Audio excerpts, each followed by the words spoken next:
Un pays enclavé, longtemps décrit comme fragile, ose aujourd'hui défier l'ordre établi avec une ligne de train. Derrière ce pari ferroviaire, un chiffre domine. Un projet censé doper une économie étouffée par les sanctions et la dépendance extérieure. Si ce pari, porté par Ibrahim Traoré, réussit, que signifiera-t-il pour les Burkinabés ordinaires, mais aussi pour l'équilibre des puissances au Sahel? Et si, au bout des rails, ce n'était plus seulement du fret qui circulait, mais une nouvelle idée de souveraineté africaine? Ce projet de chemin de fer au Burkina Faso promet bien plus qu'un simple gain de temps sur les trajets. Le bénéfice central, pour qui regarde de près, tient en une formule claire: transformer une infrastructure coloniale en levier d'indépendance économique durable. En reprenant en main ses rails, le pays espère réduire des coûts de transport parmi les plus élevés de la région, stimuler sa production locale et créer des emplois pour une jeunesse longtemps laissée en marge.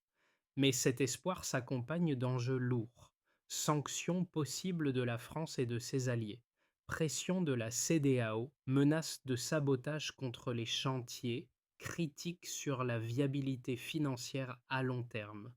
Chaque tronçon posé devient ainsi une ligne de fracture potentielle entre l'ancien système de dépendance et une nouvelle architecture régionale où le Burkina Faso, et plus largement le Sahel, revendiquent une place différente dans le jeu géopolitique. La première révélation, souvent ignorée, tient à l'échelle réelle du pari.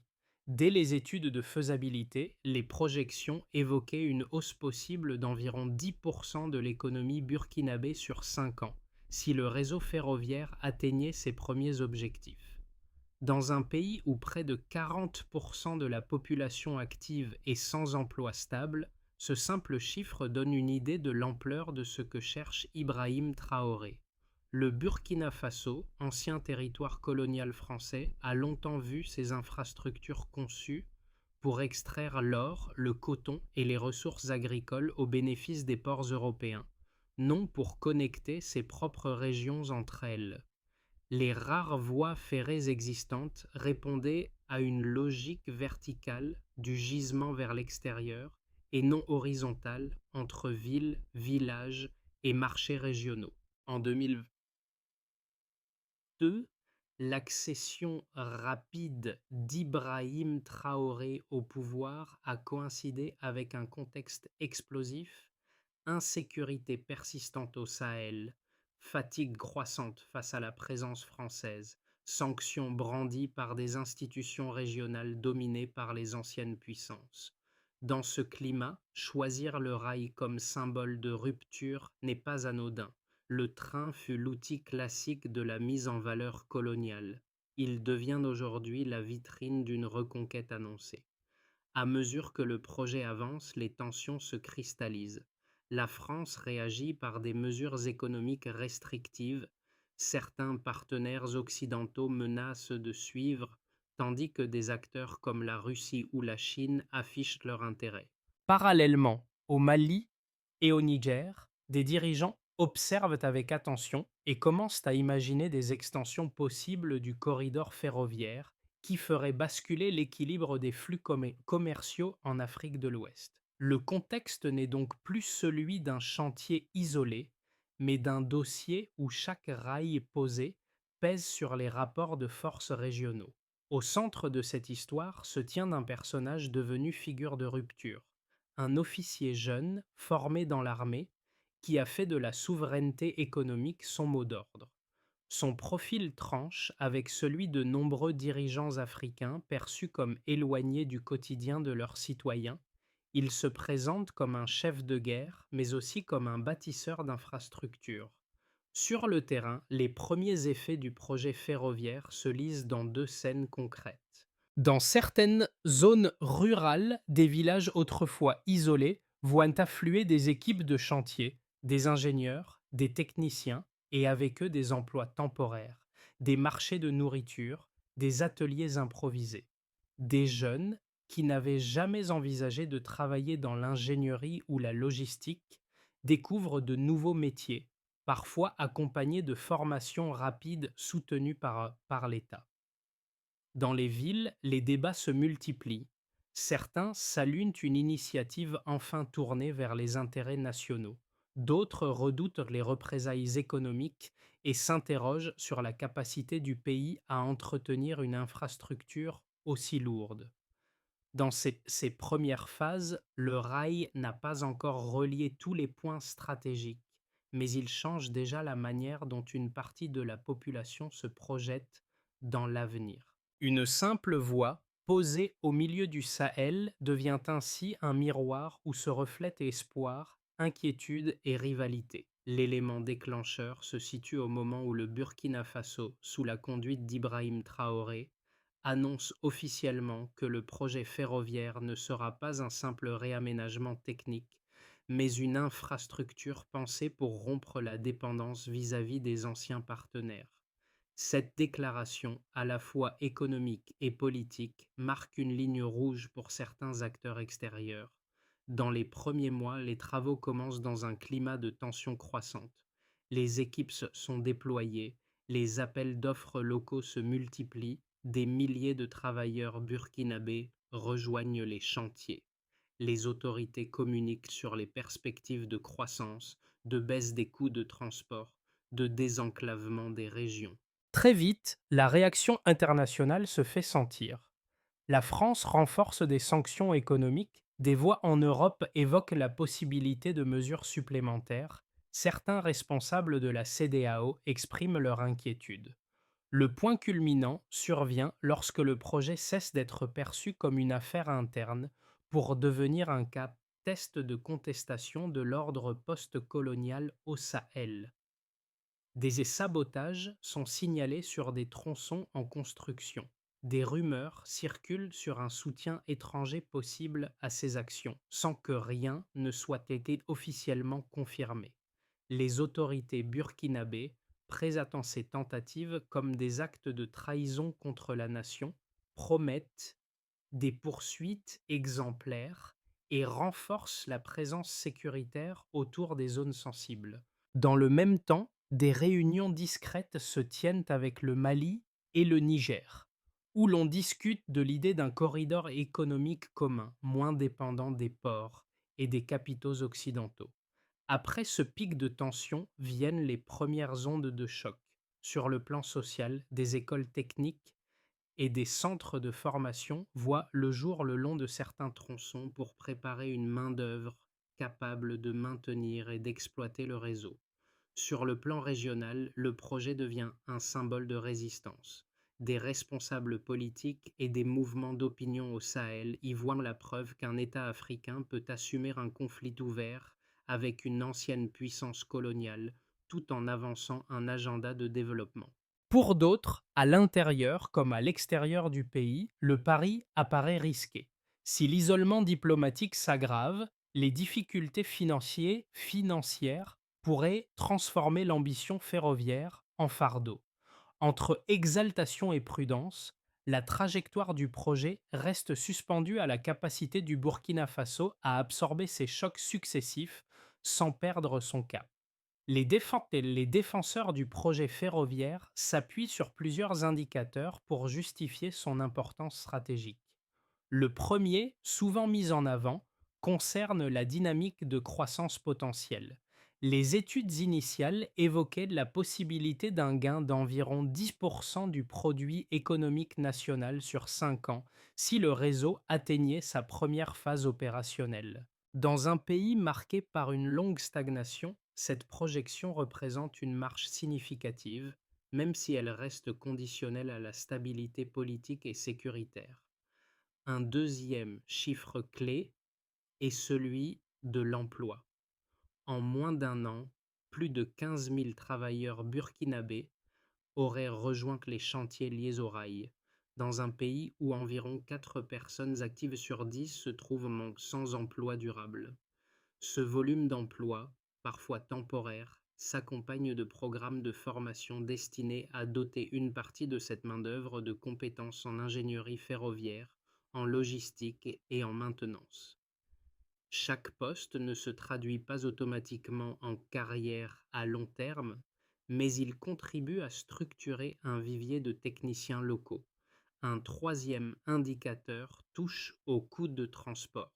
Avant le projet, le Burkina Faso faisait partie des pays où le fret entre les principales zones productrices et les pays voisins coûtait de 30 à 40% plus cher que dans des États dotés de réseaux ferroviaires plus denses. Les projections avancent qu'un réseau fonctionnel pourrait réduire ses coûts de 20 à 25% en 5 ans, ce qui allégerait les charges pour les agriculteurs, les commerçants et les industriels. Cette baisse anticipée, si elle se confirme, renforcerait la compétitivité des produits burkinabés sur les marchés régionaux. La dimension environnementale offre un autre axe d'évaluation. Le passage d'un transport essentiellement routier à une part plus importante du ferroviaire permettrait, selon les estimations, de réduire de 15 à 20% les émissions de CO2 liées au déplacement de marchandises et de personnes sur une décennie. Cette réduction ne résoudra pas à elle seule les défis climatiques du Sahel, mais elle constitue une inflexion notable dans un pays déjà confronté à la déforestation et à la dégradation des sols. Enfin, un faisceau d'indicateurs sociaux complète le tableau. Amélioration de l'accès à l'éducation et aux soins dans certaines zones desservies, construction de nouvelles écoles et de centres de santé, meilleure connexion entre villages et villes moyennes. Pris ensemble, ces éléments chiffrés dessinent un potentiel de transformation, sans toutefois effacer les risques financiers et géopolitiques qui entourent le projet. Les partisans du projet ferroviaire avancent d'abord un argument central. Sans rupture dans le modèle d'infrastructure, le Burkina Faso resterait prisonnier d'une économie d'exportation brute, dépendante des routes coûteuses et des décisions de partenaires extérieurs. Pour eux, le rail constitue l'outil le plus crédible pour réduire les coûts de transport, intégrer mieux les régions enclavées et donner à la jeunesse des perspectives d'emploi qualifiés. Il souligne également que la dynamique régionale joue en faveur du pays, le Mali et le Niger, confrontés aux mêmes contraintes, pourraient rejoindre le corridor et partager les bénéfices d'une plus grande autonomie logistique. À ces arguments s'ajoute une dimension symbolique. Transformer un héritage colonial, le chemin de fer, en colonne vertébrale d'un projet souverain envoie un message fort, non seulement aux anciennes puissances, mais aussi aux sociétés africaines souvent décrites comme enfermées dans la dépendance. Pour les soutiens du projet, cet aspect immatériel compte autant que les chiffres de croissance. Face à ce plaidoyer, les critiques mettent en avant plusieurs points. Ils craignent d'abord une sous-estimation du coût global qui pourrait entraîner un surendettement et détourner des ressources d'autres priorités comme la santé ou l'éducation. Ils soulignent le manque d'expérience locale dans la gestion d'infrastructures ferroviaires de grande ampleur, ainsi que la fragilité d'un financement dépendant d'alliés extérieurs eux-mêmes soumis à des calculs géopolitiques. Ils redoutent aussi que les sanctions et l'isolement diplomatique ne finissent par étouffer la marge de manœuvre économique du pays. Au cœur de ce débat, une question demeure. Le Burkina Faso a-t-il les capacités institutionnelles pour éviter que ce projet ne rejoigne la liste des grands chantiers africains abandonnés faute d'entretien et de vision à long terme, un rail devenu manifeste politique?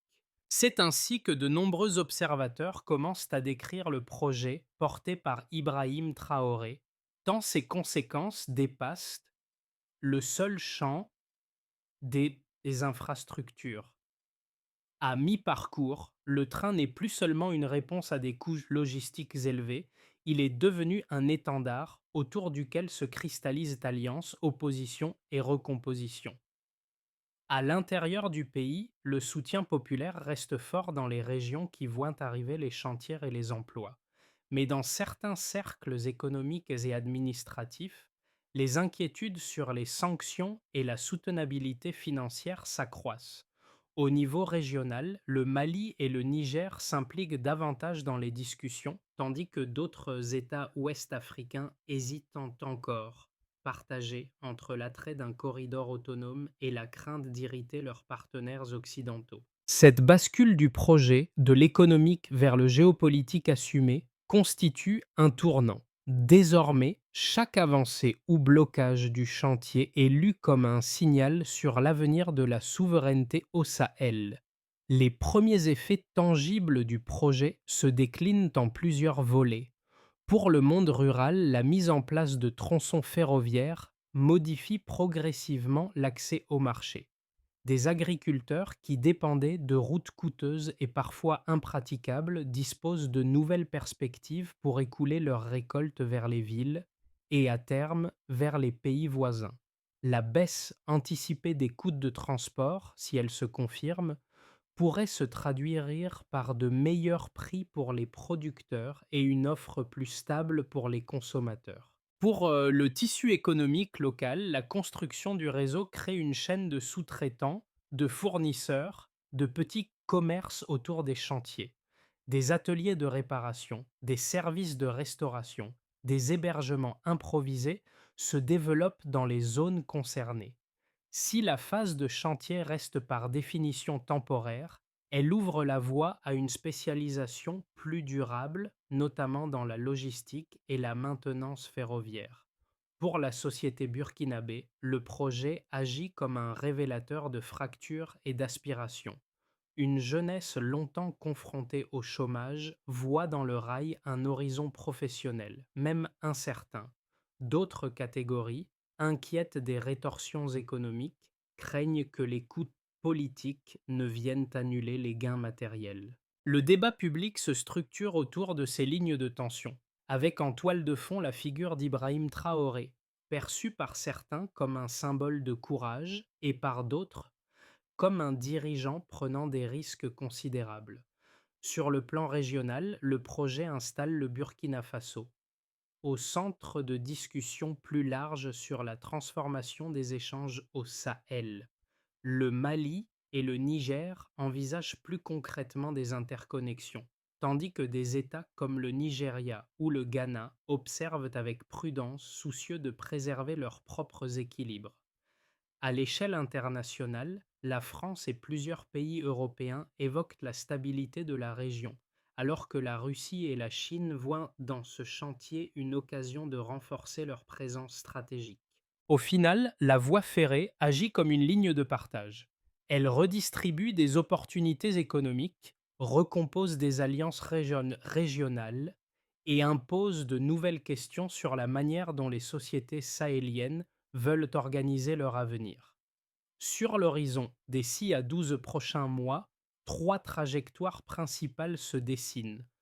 Dans un scénario de réussite assumée, les chantiers avancent à un rythme soutenu, les sabotages sont contenus et le corridor régional se précise avec l'implication effective du Mali et du Niger. Les coûts de transport commencent à baisser de manière mesurable sur certains flux, des contrats d'exportation sont renégociés sur de meilleures bases et l'isolement diplomatique se dessert grâce à de nouveaux partenariats africains et eurasiens.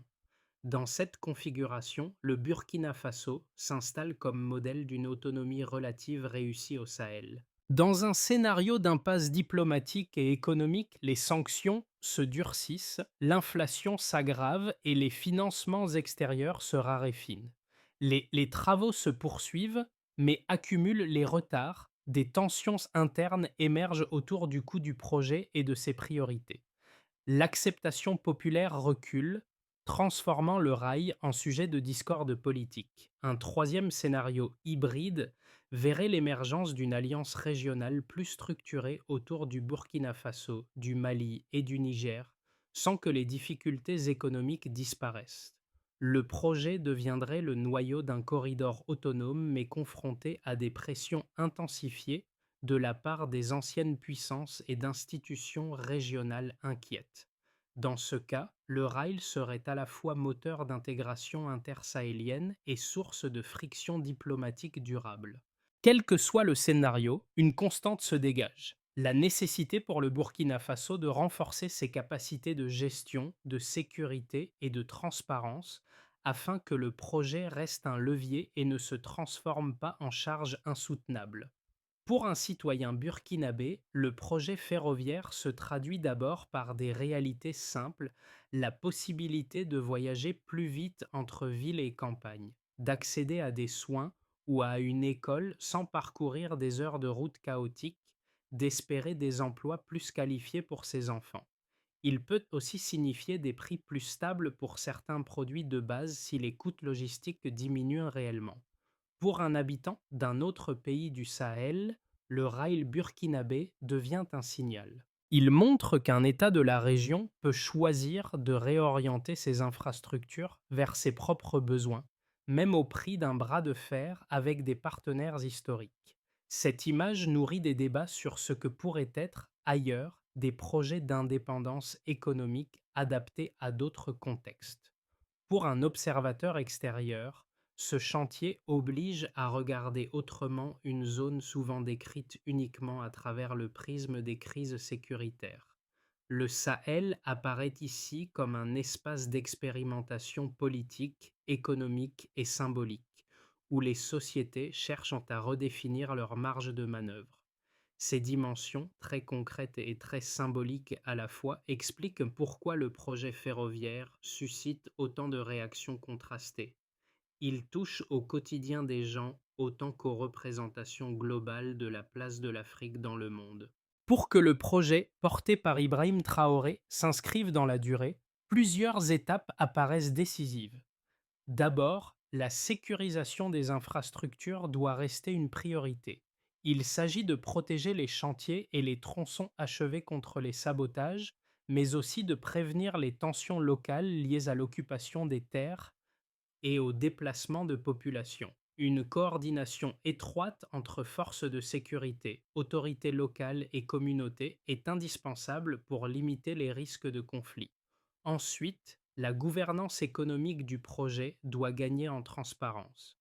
Des mécanismes clairs de suivi des coûts, des financements et des contrats peuvent réduire les craintes de surendettement et rassurer à la fois la population et les partenaires potentiels. Associer davantage de compétences techniques locales à la gestion du réseau contribuera à renforcer la maîtrise nationale. Troisièmement, la coopération régionale doit être consolidée. Formaliser avec le Mali et le Niger des accords concrets sur l'usage du corridor, la répartition des investissements et les modalités de transit permettraient de stabiliser le projet au-delà des frontières burkinabées. Enfin, un effort continu en matière de formation est nécessaire pour disposer à moyen terme d'une main-d'œuvre capable non seulement d'entretenir le réseau, mais aussi d'innover autour de services logistiques, industriels et technologiques associés au rail. C'est à ce prix que l'infrastructure pourra devenir un véritable moteur de transformation plutôt qu'un simple symbole. Au bout des rails, encore inachevés, il n'y a pas seulement des wagons à remplir, mais une image qui s'impose, celle d'un pays longtemps cantonné à la marge qui tente de tracer sa propre voie. Chaque traverse posée raconte l'histoire d'un Burkina Faso décidé à ne plus laisser d'autres choisir le sens de ses routes. Dans cette histoire, la figure d'Ibrahim Traoré cristallise autant d'espoir que de doute. Pour certains, il incarne un leadership prêt à prendre des risques pour rompre avec un modèle jugé épuisé. Pour d'autres, il symbolise une aventure dont l'issue demeure incertaine. Entre ces deux perceptions, une constante, la volonté de ne plus se contenter d'un rôle d'exécutant dans un scénario écrit ailleurs. Le train burkinabé, qu'il atteigne ou non toutes ses promesses, restera comme le signe d'un moment où un peuple et ses dirigeants ont tenté de reprendre la main sur leur destin collectif. Le projet ferroviaire du Burkina Faso pose finalement une question qui dépasse ses frontières. Jusqu'où des sociétés peuvent-elles aller pour reprendre le contrôle de leurs choix économiques quitte à affronter des pressions extérieures. Ce qui se joue le long de ces rails concerne autant les habitants du Sahel que celles et ceux qui, ailleurs, observent les recompositions en cours sans toujours en mesurer la portée. Pour chacun, se pencher sur ce chantier, c'est interroger la manière dont les héritages coloniaux continuent de structurer les infrastructures, les échanges et les dépendances. C'est aussi se demander quel type de coopération internationale pourrait soutenir des trajectoires africaines plus autonomes, sans reproduire les déséquilibres passés. Et vous, en découvrant ce projet, comment percevez-vous ce pari ferroviaire? Comme une prise de risque nécessaire, une aventure trop fragile ou un laboratoire dont il faudra suivre attentivement les leçons?